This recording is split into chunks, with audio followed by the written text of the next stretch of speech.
This is the video description for the vintage Yonezawa tin wind-up walking happy clown in the original box.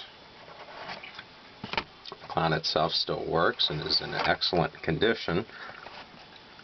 There's just some very minor areas of paint loss on the clown itself,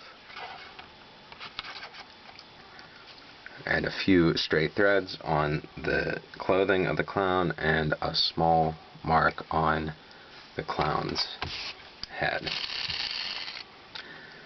The wind-up still functions well and fully moves when wound.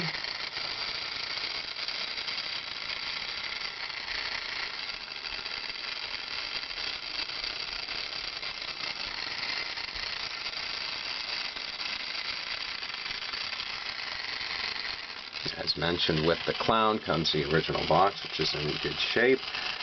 The lid itself looks pretty good, just a few minor creases.